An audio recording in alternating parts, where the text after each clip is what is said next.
Hello student, welcome to BNM education.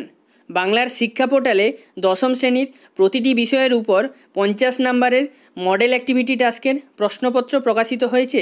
এই ভিডিওর মাধ্যমে দশম শ্রেণীর ভৌতবিজ্ঞানের এই 50 নম্বরের মডেল অ্যাক্টিভিটি টাস্কের প্রশ্ন উত্তর নিয়ে আলোচনা করব।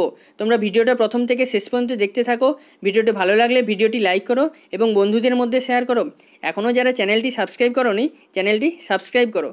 তোমাদের এই যে প্রশ্নপত্রগুলো মাধ্যমিকের জন্য খুবই কিন্তু গুরুত্বপূর্ণ প্রশ্নপত্র। প্রথম থেকে যতগুলো অ্যাক্টিভিটি টাস্কের প্রশ্নপত্র প্রকাশিত হয়েছে সবকটি প্রশ্ন তোমরা ভালোভাবে করবে, কারণ ওগুলো থেকে অনেক প্রশ্ন মাধ্যমিকে তোমরা কমন পাবে। আচ্ছা, আমি এক এক করে প্রশ্ন উত্তর আলোচনা করছি। প্রথমে একের দাগের প্রশ্ন বলছে ঠিক উত্তর নির্বাচন করো।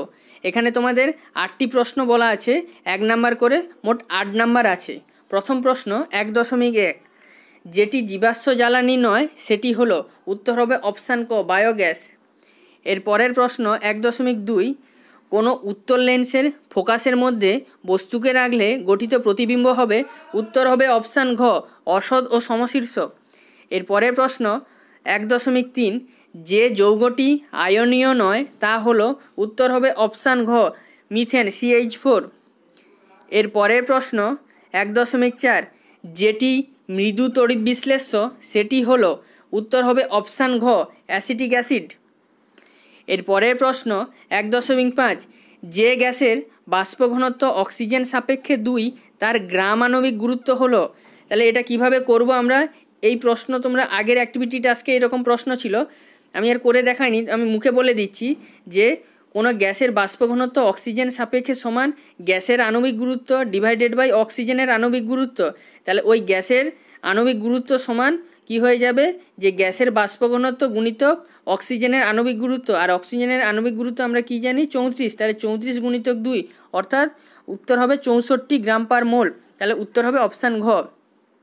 এর পরের প্রশ্ন 1.6, গলিত সোডিয়াম ক্লোরাইডের তড়িৎ বিশ্লেষণ করার সময়, উত্তর হবে অপশান খ ক্যাথোড ঋণাত্মক ও এখানে বিজারণ ঘটে। এর পরের প্রশ্ন 1.7, 3 ওহম ও 6 ওহম রোধের সমান্তরাল সমবায় তুল্য রোধের মান হলো।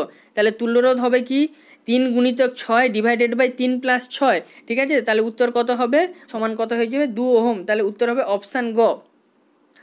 এর পরের প্রশ্ন 1.8, যেটি গ্রিনহাউস গ্যাস সেটি হলো, উত্তর হবে অপশান গ নাইট্রাস অক্সাইড।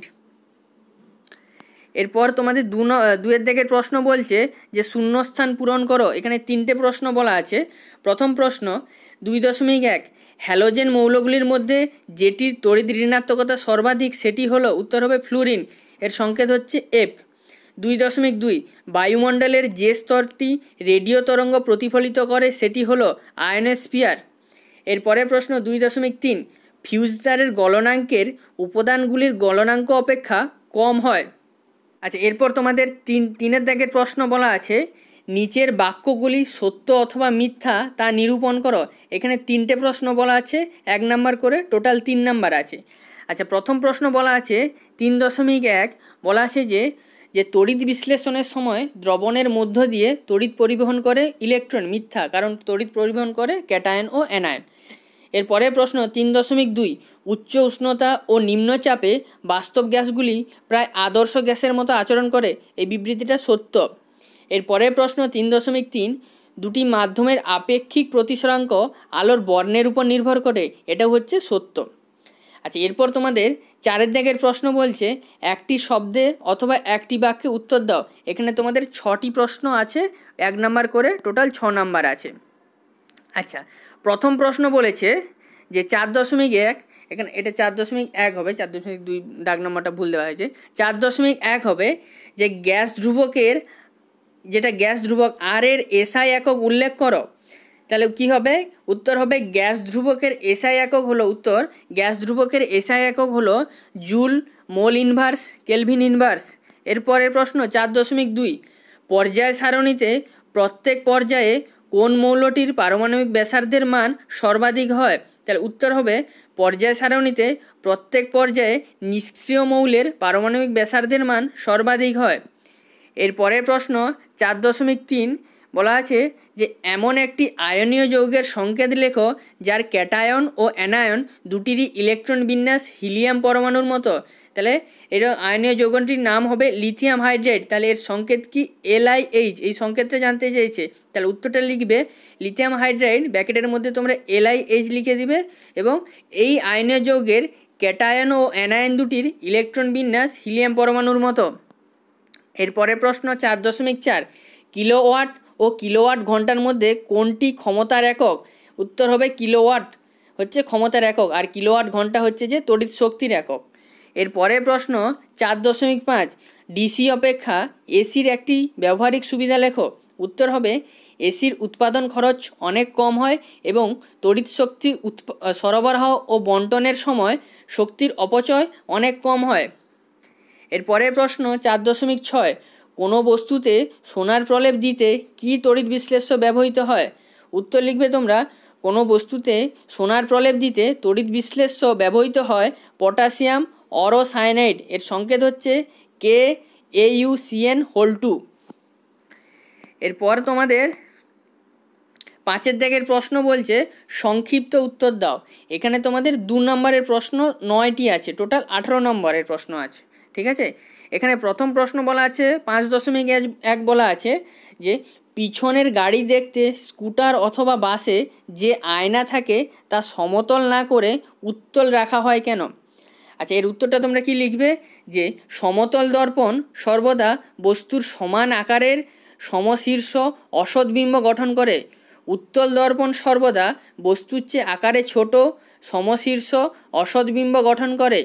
তাই একই আকারের সমতল দর্পণের তুলনায় উত্তল দর্পণে অনেক বেশি সংখ্যক বস্তুর প্রতিবিম্ব দেখা সম্ভব, অর্থাৎ উত্তল দর্পণের দৃষ্টিক্ষেত্র অনেক বড় হয়। ফলে গাড়ির চালক তার সামনে থাকা উত্তল দর্পণে পিছনের দিকের বহু সংখ্যক গাড়ি বা যানবাহনের সোজা ও ছোট প্রতিবিম্ব একসঙ্গে দেখতে পান এবং তার পক্ষে গাড়ি চালানো সুবিধাজনক হয়। তাই পিছনের গাড়ি দেখতে স্কুটার বা বাসে উত্তল দর্পণ ব্যবহার করা হয়। এর পরের প্রশ্ন 5.2, কোনো মৌলের আয়নীয় ভবন শক্তি বলতে কী বোঝায়? উত্তর লিখবে তোমরা সর্বনিম্ন শক্তিস্তরে অবস্থিত কোনো মৌলের একটি বিচ্ছিন্ন গ্যাসীয় পরমাণু থেকে তার যোজ্যতা কক্ষের সবচেয়ে দুর্বলভাবে আবদ্ধ ইলেকট্রনকে সম্পূর্ণরূপে অপসারিত করে পরমাণুটিকে গ্যাসীয় অবস্থায় 1 একক ধনাত্মক আধান বিশিষ্ট ক্যাটায়নে পরিণত করার জন্য প্রয়োজনীয় ন্যূনতম শক্তিকে ওই মৌলের আয়নীভবন শক্তি বলা হয়। এর পরের প্রশ্ন 5.3, ক্যালসিয়াম কার্বনেটের মধ্যে ভর হিসাবে ক্যালসিয়ামের শতকরা পরিমাণ কত? আণবিক ভর বলে দিচ্ছে 40। তাহলে তোমরা প্রথমে কি করবে যে ক্যালসিয়াম কার্বনেট অর্থাৎ CaCO3 মোলার ভর কত সেটা বের করবে। তাহলে ক্যালসিয়ামের 40, কার্বনের 12 আর অক্সিজেনের 16, এখানে 3টে পরমাণু আছে, 16 × 3 তাহলে কত 48। এই করলে তাহলে কত পাবো আমরা যে ক্যালসিয়াম কার্বনেটের মোলার ভর 100 গ্রাম। তাহলে 100 গ্রাম ক্যালসিয়াম কার্বনেটের মধ্যে ক্যালসিয়ামের পরিমাণ 40 গ্রাম। সুতরাং ক্যালসিয়াম কার্বনেটের মধ্যে ভর হিসাবে ক্যালসিয়ামের শতকরা পরিমাণ 40 গ্রাম। এর পরের প্রশ্ন 5.4, সোডিয়াম ক্লোরাইডের ক্ষেত্রে আণবিক ওজন কথাটি কেন প্রযোজ্য নয় তা ব্যাখ্যা করো। এখানে উত্তরটা তোমরা লিখবে যে সোডিয়াম ক্লোরাইড আয়নীয় যৌগ। আয়নীয় যৌগে প্রতিটি আয়ন তার চারপাশে নির্দিষ্ট সংখ্যক বিপরীত আধানগ্রস্ত আয়ন দ্বারা ঘেরা থাকে। আয়নগুলি এভাবে ত্রিমাত্রিক তলে সজ্জিত হয়ে নির্দিষ্ট জ্যামিতিক আকারের কঠিন কেলাস গঠন করে। তাই আয়নীয় যৌগের পৃথক অণুর অস্তিত্ব নেই। সেজন্য সোডিয়াম ক্লোরাইডের ক্ষেত্রে আণবিক ওজন কথাটি প্রযোজ্য নয়। এক্ষেত্রে আমরা সংকেত ওজন কথাটি ব্যবহার করব। এরপর তোমাদের একটি অঙ্ক বলে দিচ্ছে 5.5, বলছে যে 50 গ্রাম ক্যালসিয়াম কার্বনেটের পূর্ণ বিয়োজনে কত গ্রাম কার্বন ডাইঅক্সাইড পাওয়া যাবে নির্ণয় করো। এখানে তোমাদের ক্যালসিয়ামের আণবিক ভর বলে দিচ্ছে 40, অক্সিজেনের 16 এবং কার্বনের 12। ঠিক আছে, তাহলে ক্যালসিয়াম কার্বনেটের পূর্ণ বিয়োজনের আমাদের যে সমীকরণটা সেটা লিখতে হবে। তাহলে ক্যালসিয়াম কার্বনেট পূর্ণ বিয়োজিত হয় কী হবে, ক্যালসিয়াম অক্সাইড CaO + CO2 উৎপন্ন হয়। তাই এবার ক্যালসিয়াম কার্বনেটের মোলার ভর কত 100 আমরা আগে বের করেছি, এবং হচ্ছে কার্বন ডাইঅক্সাইডের মোলার ভর কত 12 + 32 সমান কত 44। তাহলে আমরা ঐকিক নিয়মের মাধ্যমে কিভাবে করব, যে 100 গ্রাম ক্যালসিয়াম কার্বনেটের পূর্ণ বিয়োজনে কার্বন ডাইঅক্সাইড পাওয়া যায় 44 গ্রাম, অতএব 1 গ্রাম ক্যালসিয়াম কার্বনেটের পূর্ণ বিয়োজনে কার্বন ডাইঅক্সাইড পাওয়া যায় 44 divided by 100 gram, 50 gram calcium কার্বনেটের পূর্ণ বিয়োজনে তাহলে কার্বন ডাইঅক্সাইড পাওয়া যাবে। আমরা যদি কাটাকাটি করি কত পাবো, আমরা 22 গ্রাম পাবো। এর পরের প্রশ্ন বলছে 5.6 শুষ্ক বায়ু অপেক্ষা আর্দ্র বায়ু হালকা হয় কেন তা ব্যাখ্যা করো। দেখো উত্তরটা তোমরা এইভাবে লিখবে। শুষ্ক বায়ুতে মূলত নাইট্রোজেন ও অক্সিজেনের পরিমাণ অন্যান্য গ্যাসের তুলনায় বেশি থাকে। বাতাসে জলীয় বাষ্পের পরিমাণ বাড়লে একক আয়তনের বাতাসে নাইট্রোজেন ও অক্সিজেনের পরিমাণ কমে যায়, কারণ জলীয় বাষ্প বাতাসে উপস্থিত গ্যাসগুলিকে প্রতিস্থাপিত করে। মোটামুটিভাবে শুষ্ক বায়ুতে 4 ভাগ নাইট্রোজেন ও 1 ভাগ অক্সিজেন আছে। নাইট্রোজেনের মোলার ভর 28 গ্রাম ও অক্সিজেনের মোলার ভর 32 গ্রাম হলে শুষ্ক বায়ুর গড় আণবিক ভর হবে 28 গুণিতক 4 যুক্ত 32 গুণিতক 1 ডিভাইডেড বাই 4 যুক্ত 1 সমান 28.8 গ্রাম। আবার জলের মোলার ভর হচ্ছে 18 গ্রাম, কারণ জলের সংকেত H2O, ঠিক আছে, হাইড্রোজেনের 2 আর অক্সিজেনের 16, তাহলে জলের মোলার ভর কত, 18 গ্রাম। সুতরাং জলীয় বাষ্প শুষ্ক বায়ু অপেক্ষা হালকা, তাই বাতাসে জলীয় বাষ্প থাকলে অর্থাৎ বায়ু আর্দ্র হলে তার গড় আণবিক ভর শুষ্ক বায়ুর গড় আণবিক ভরের চেয়ে কম হয়, তাই শুষ্ক বায়ু অপেক্ষা আর্দ্র বায়ু হালকা হয়। ঠিক আছে, ব্যাপারটা বুঝতে পেরেছো? দেখো এটা কিন্তু তোমাদের এরকমভাবে নাইট্রোজেন, অক্সিজেন আর হচ্ছে জলের মোলার ভরের মাধ্যমে তোমাদের কিন্তু বলতে হবে, নাহলে কিন্তু হবে না। ঠিক আছে, দেখো তোমরা জানো সকলেই যে বাতাসে নাইট্রোজেনের পরিমাণ কত আছে, 78%, এবং হচ্ছে অক্সিজেনের পরিমাণ কত আছে, প্রায় 16%। ঠিক আছে, আমরা যদি 100% ধরি টোটাল বাতাস, 100%-এর মধ্যে 78%কে প্রায় হচ্ছে যে আমরা 4 ভাগের কাছাকাছি ধরতে পারি। হ্যাঁ, এবং অক্সিজেনের পরিমাণটাকেও আমরা প্রায়, যে আমরা যদি 16%কে প্রায় 1 ভাগের কাছাকাছি ধরতে পারি 100%-এর মধ্যে। ঠিক আছে, তাহলে আমরা যদি কেবলমাত্র ধরে নিই যে শুষ্ক বায়ুতে নাইট্রোজেন আর অক্সিজেন আছে, অন্যান্য গ্যাসের খুবই সামান্য আছে, সেটা যদি বাদই দিয়ে দিই তাহলে আমরা বলবো যে 4 ভাগ নাইট্রোজেন এবং 1 ভাগ অক্সিজেন আছে। ঠিক আছে, এবার আমরা জানি যে নাইট্রোজেনের মোলার ভর 28 গ্রাম, অক্সিজেনের মোলার ভর আমরা কি জানি 32 গ্রাম। ঠিক আছে, এবার আমরা যদি এটা শুষ্ক বায়ু নিলাম, শুষ্ক বায়ু আমরা সাপোজ ধরলাম আমরা যে 5 ভাগ শুষ্ক বায়ু, অর্থাৎ আমরা ধরলাম যে 5 মোল শুষ্ক বায়ু নিলাম। ঠিক আছে, এবার এই 5 মোল শুষ্ক বায়ুর মধ্যে তাহলে নাইট্রোজেন কত হবে, যে 4 মোল নাইট্রোজেন থাকবে, আর 1 মোল হিসাব মতো পরিমাণ মতোভাবে 1 মোল কী থাকবে, অক্সিজেন থাকবে। তাহলে এবার এই 5 মোলের যে মোট যে আণবিক ভর, 5 মোল যে গ্যাস, 5 মোল যে শুষ্ক বায়ুর তাহলে মোট আণবিক ভর কত হবে, আমরা যেটা বের করেছি দেখো হিসাবটা তোমরা বুঝে নাও। যে 1 মোলের ভর হচ্ছে যদি 28 গ্রাম হয়, তাহলে 4 মোলের ভর কত হবে, 28 গুণিতক 4, আর 1 মোলের ভর অক্সিজেন যেহেতু 1 মোল আছে, তাহলে অক্সিজেনের তাহলে ভর হবে 32 গুণিতক 1, তাহলে এইটা তাহলে কী হয়ে যাচ্ছে, টোটাল হচ্ছে যে 5 মোল শুষ্ক বায়ুর ভর। ঠিক আছে, তাহলে 1 মোল শুষ্ক বায়ুর ভর, অর্থাৎ যে শুষ্ক বায়ুর যে গড় আণবিক ভর সেটা কত হবে, আমরা এটাকে যদি 5 দিয়ে ভাগ করে দিই তাহলে আমরা পেয়ে যাব, তাহলে সেটা কি পাচ্ছি, যে 28.8 গ্রাম। এটা তাহলে কি হয়ে যাচ্ছে, যে শুষ্ক বায়ুর গড় আণবিক ভর পাচ্ছি। ঠিক আছে, এবার আমরা যদি 1 মোল জলের কথা ধরি, তাহলে 1 মোল জলের অর্থাৎ জলের মোলার ভর আমরা যদি দেখি, তাহলে জলের মোলার ভর কত, 18 গ্রাম। কারণ জলের কেন বের করেছি, কারণ দেখো যে শুষ্ক বায়ু আর্দ্র বায়ু কখন হয়, যখন হচ্ছে যে জলীয় বাষ্প নাইট্রোজেন বা বাতাসের যে নাইট্রোজেন গ্যাস থাকে, অক্সিজেন গ্যাস থাকে বা অন্যান্য যে গ্যাস থাকে, সেই গ্যাসগুলো যখন জল দ্বারা প্রতিস্থাপিত হয়, তাহলে সেটা কি হয়ে যায়, আর্দ্রবায়ু হয়ে যায়। তাহলে ওই সব গ্যাসের জায়গায় জল স্থান দখল করে, তাহলে জলের যেহেতু মোলার ভর ওই শুষ্ক বায়ুর মোলার ভরের থেকে কম, ঠিক আছে, তার জন্য আমরা কি বলবো, আর্দ্রবায়ু শুষ্ক বায়ুর থেকে হালকা। ঠিক আছে, আচ্ছা, এর পরের প্রশ্ন বলছে যে 5.7 সূর্যাস্তের সময় সূর্যকে লাল দেখায় কেন। ঠিক আছে, উত্তরটা তোমরা কীরকম লিখবে দেখো, বর্ণালীর সময় সকল বর্ণের মধ্যে লাল বর্ণের তরঙ্গ দৈর্ঘ্য সর্বাধিক, তাই রেলে বিচ্ছুরণের সাহায্যে, এখানে সূত্রটা লিখে দিয়েছি যে I সমানুপাতি 1/λ⁴, এই রেলে বিচ্ছুরণ সূত্র অনুসারে অন্যান্য বর্ণের তুলনায় লাল বর্ণের বিক্ষেপণ ন্যূনতম হয়। সূর্যাস্তের সময় সূর্য দিগন্ত রেখার কাছাকাছি অবস্থান করায় রশ্মিগুলিকে বায়ুমণ্ডলের মধ্য দিয়ে অনেক বেশি দূরত্ব অতিক্রম করতে হয়। এই দীর্ঘ দূরত্ব বায়ুস্তরের মধ্য দিয়ে অতিক্রম করার সময় কম তরঙ্গদৈর্ঘ্যের বেগুনি, নীল ইত্যাদি অন্যান্য বর্ণের আলো প্রায় সম্পূর্ণ বিক্ষিপ্ত হয়ে যায়, তাই চোখে এসে পৌঁছায় না।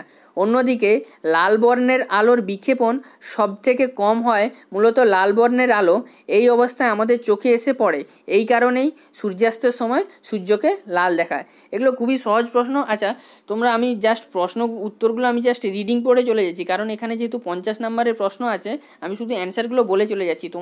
তোমরা যদি কোনো প্রশ্নের উত্তর যদি বুঝতে না পারো, আমাকে এই ভিডিওর কমেন্টে জানিও যে এটা বুঝতে পারিনি, আমি ডিটেলসে বুঝিয়ে দেবো, ঠিক আছে। এর পরের প্রশ্ন 5.8, ফ্লেমিংয়ের বামহস্ত নিয়মটি লেখো। তাহলে তোমরা হেডিং দেবে ফ্লেমিংয়ের বামহস্ত নিয়ম, এরপর লিখবে বাম হাতের বৃদ্ধাঙ্গুলি মধ্যমা এবং তর্জনীকে পরস্পরের সঙ্গে সমকোণে রেখে প্রসারিত করলে যদি তর্জনী চৌম্বক ক্ষেত্রের দিক এবং মধ্যমা তড়িৎ প্রবাহের দিক নির্দেশ করে, তবে বৃদ্ধাঙ্গুলি পরিবাহীর গতির অভিমুখ নির্দেশ করবে। এর পরের প্রশ্ন 5.9, লেঞ্জের সূত্রটি লিখো। তোমরা হেডিং দেবে লেঞ্জের সূত্র, লিখবে তড়িৎচুম্বকীয় আবেশের ফলে সৃষ্ট আবিষ্ট তড়িৎ প্রবাহের অভিমুখ এমন হয় যে এটি নিজের সৃষ্টির কারণকে বাধা দেয়। এরপর তোমাদের 6 দাগের প্রশ্ন বলছে যে নিচের প্রশ্নটির উত্তর দাও। এখানে তোমাদের 4টে প্রশ্ন আছে, টোটাল 12 নাম্বার আছে, ঠিক আছে। আচ্ছা, প্রথম প্রশ্ন বলা আছে, এখানে একটা অঙ্ক দেওয়া আছে 6.1, যে 760 মিলিমিটার এইচজি চাপে ও 273 কেলভিন উষ্ণতায় কোনো একটি গ্যাসের 1.6 গ্রাম এর আয়তন 1.12 লিটার। গ্যাসটির মোলার ভর ও হাইড্রোজেনের সাপেক্ষে বাষ্প ঘনত্ব নির্ণয় করো, ঠিক আছে। তাহলে আমাদের যা যা বলে দিয়েছে, বলে দিয়েছে সেগুলো আমরা আগে লিখে নিই। প্রথমে বলে দিচ্ছে গ্যাসের চাপ পি সমান কত বলে দিচ্ছে, যে 760 মিলিমিটার এইচজি। একে যদি আমরা অ্যাটমসফিয়ারে বের করতে চাই তাহলে কি হবে, যে আমরা 760 দিয়ে ভাগ করব, ঠিক আছে। তাহলে আমরা কি পেয়ে যাচ্ছি, 1 অ্যাটমসফিয়ার গ্যাসের চাপ। এবার উষ্ণতা বলে দিচ্ছে, এটা কেলভিন স্কেলে আছে 273 কেলভিন। এবার গ্যাসের ভর কত বলে দিচ্ছে, গ্যাসের ভর আমরা ক্যাপিটাল ডব্লিউ ধরেছি, এটা কত 1.6 গ্রাম। এবার গ্যাসের আয়তন ধরেছি আমরা 1.12 লিটার, ঠিক আছে। এগুলোর আর একক পরিবর্তন করছি না, কারণ আমরা যে আর এর ভ্যালু বসাবো, আর এর ভ্যালু আমরা কিসে বসাবো, litre, atmosphere, mole inverse, kelvin ইনভার্সে বসাবো, ঠিক আছে। এবার আমরা যে আদর্শ গ্যাস সমীকরণ থেকে আমরা কি লিখবো, পিভি সমান এনআরটি। এখানে এনের জায়গায় আমরা কি লিখবো, W/M। তাহলে আমরা কি লিখবো, যে পিভি সমান WRT/M, যেখানে এমটা কি হচ্ছে, গ্যাসের মোলার ভর, ঠিক আছে। তাহলে এম সমান আমরা কি পেয়ে যাচ্ছি, WRT/PV, ঠিক আছে। এবার প্রত্যেকের ভ্যালু যদি আমরা পুট করে দিই, দেখো এখানে আর এর ভ্যালু তোমাদের কিন্তু মনে রাখতে হবে। আর এর ভ্যালু তোমাদের এসআই এককে মনে রাখতে হবে, joule, mole inverse, kelvin inverse এই এককে মনে রাখতে হবে, এবং litre, atmosphere, mole inverse, kelvin inverse এটাতেও মনে রাখতে হবে। দুটো ভ্যালু তোমাদের কিন্তু মনে রাখতে হবে, ঠিক আছে। দেখো এবার প্রত্যেকটার ভ্যালু আমরা যদি পুট করে দিই তাহলে এম এর ভ্যালু কত বেরোবে, আমরা যদি কাটাকাটি করি, হ্যাঁ আমি আর কাটাকাটি এখানে করে দেখাইনি, তোমরা করে নেবে। কাটাকাটি যদি করি তাহলে কত পাবো আমরা, 31.98 গ্রাম পার মোল, ঠিক আছে। যেহেতু এখানে মোলার ভর বলেছে, মোলার ভরের একক থাকবে, হ্যাঁ মোলার ভরের একক হবে গ্রাম পার মোল হবে, ঠিক আছে। এর পরের প্রশ্ন বলেছে যে হাইড্রোজেন সাপেক্ষে গ্যাসটির বাষ্প ঘনত্ব কত।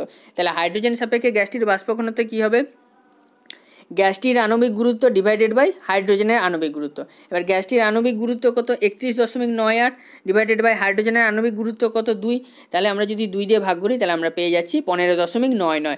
এবার আমরা জানি যে বাষ্প ঘনত্বের কোনো একক নেই, তাহলে আমরা শেষে উত্তরটা লিখে নেব, যে অতএব গ্যাসটির মোলার ভর 31.98 গ্রাম পার মোল এবং হাইড্রোজেন সাপেক্ষে গ্যাসটির বাষ্প ঘনত্ব 15.99।